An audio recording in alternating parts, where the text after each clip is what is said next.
आजकल बड़े तो थके होते ही हैं, जो थकावट महसूस करते हैं, लेकिन बच्चे भी अब थकन महसूस करने लग गए हैं।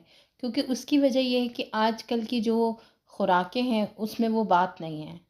आप कोशिश कीजिए कि कोई ऐसी चीज़ दीजिए बच्चों को जो आप पूरे साल इस्तेमाल कर सकें, यानी कि गर्मी में भी इस्तेमाल कर सकें और सर्दी में भी। तो आज मैं ऐसी एनर्जी बॉल्स लेके आई हूँ जिसमें बहुत ज़्यादा गर्म चीज़ों का इस्तेमाल नहीं है, जो कि एक मीडियम है, जो आप सर्दी में भी बच्चों को दें और गर्मी में भी। रोज़ाना एक लड्डू आप बच्चों को दीजिए, तो देखिए आपके बच्चे कैसी एनर्जी अपने अंदर महसूस करते हैं। बच्चों के साथ साथ बड़े 2 खा लें। बिस्मिल्लाहिर्रहमानिर्रहीम, अस्सलाम वालेकुम। कैसी है मेरी यूट्यूब फैमिली? उम्मीद है कि सब अच्छे होंगे। आप देख रहे हैं लाइफ विद हफ्सा। मैं हूं हफ्सा और आज आपके लिए बहुत ही ज़बरदस्त एनर्जी बॉल्स की रेसिपी लाई हूँ।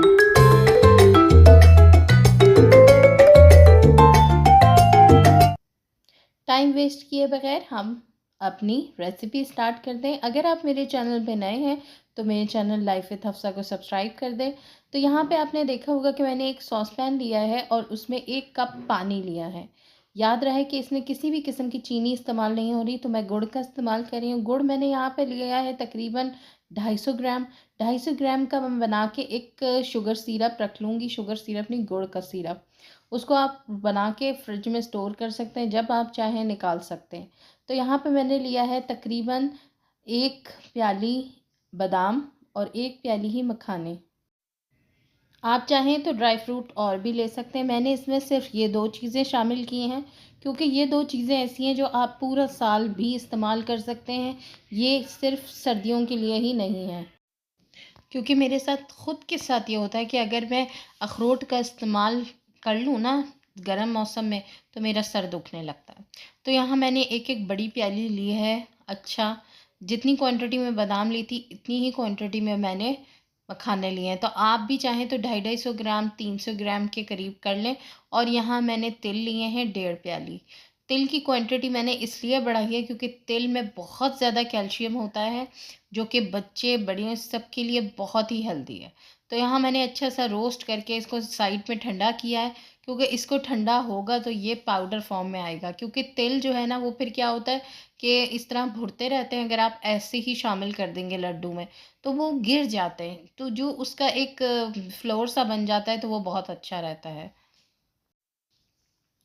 अब मैंने यहाँ शामिल किया है, एक पैन लिया है और उसमें एक कढ़ाई ली है, सॉरी। कढ़ाई में मैंने 1 प्याली बेसन डाला है और 1 प्याली सूजी। आपने इसको तकरीबन 8 से 10 मिनट हल्की आंच पे दोनों चीज़ों को भूनना है। इसमें ज़्यादा घी भी इस्तेमाल नहीं होगा, इसमें चीनी इस्तेमाल नहीं होगी। आप इसको रात के टाइम भी खा सकते हैं, आप इसको दिन के टाइम भी खा सकते हैं। क्या होता है कि मेरे हस्बैंड ना अक्सर रात को जब थके हुए होते हैं और कुछ दिल चाहता है उनका कि बस मैं रिलैक्स करूं और कुछ टीवी देखूं, तो टीवी देखते हुए उनको क्या होता है कि जी कोई बिस्किट दे दो, कोई चॉकलेट दे दो। तो मैं इसके बजाय ये 1 2 3 लड्डू दे देती हूँ कि भाई आप ये खा लें। क्या है कि इसमें हेल्दी चीज़ें तो हैं, बिस्किट और चिप्स और इन चीज़ों में तो कुछ भी नहीं है। कोई ना कोई हेल्दी चीज़ ज़रूर अपनी लाइफ में रखें, ताकि आप में भी एनर्जी रहे और आपके बच्चों में भी। अच्छा, क्या है कि यहाँ पे जो मैंने शुगर सिरप बन रहा है उसको देखते रहें कि वो कब तक ऐसा हो जाए कि बिल्कुल शहद जैसा बन जाए। बिल्कुल जैसे शहद होता है ना, इतना थिक हो जाए, तो वो बेस्ट आपका रेडी हो जाएगा गुड़ का सिरप। अच्छा जी, यहाँ पे मैंने शामिल किया है तकरीबन 3 टेबल स्पून, इसमें मैंने घी शामिल किया है। घी ज़्यादा नहीं शामिल करी, लेकिन कोशिश कीजिए देसी घी हो। देसी घी आपके लिए फ़ायदेमंद है, नुकसानदेह नहीं है। 3 टेबल स्पून के करीब मैं और शामिल करूँगी और ये लड्डू क्वांटिटी में कम से कम 40 से 45 लड्डू आप आराम से बना सकते हैं।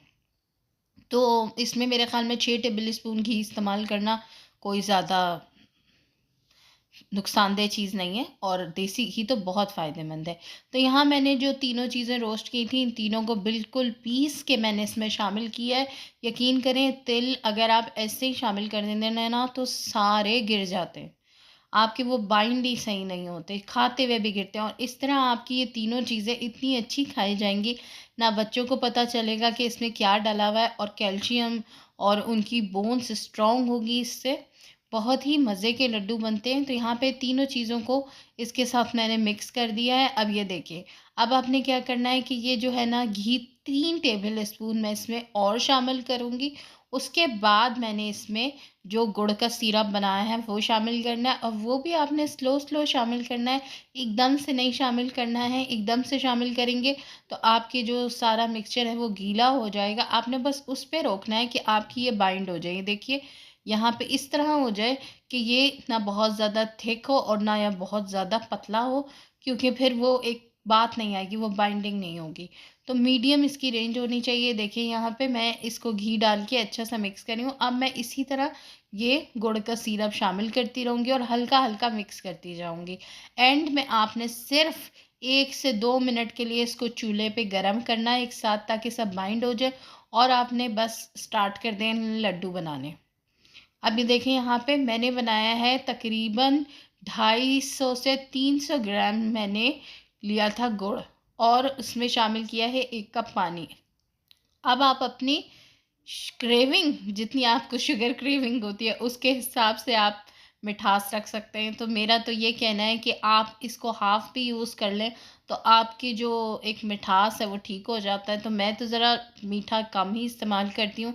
क्या होता है, अगर आपने नमक और ये जो चीनी है, इन दोनों चीज़ों को कम रखा है ना, तो यकीन करें जो आपने चीज़ बनाई है उसका टेस्ट आएगा, वरना तो आपका वो टेस्ट ही ख़त्म हो जाता है। सिर्फ़ एक चीनी और नमक का टेस्ट रह जाता है।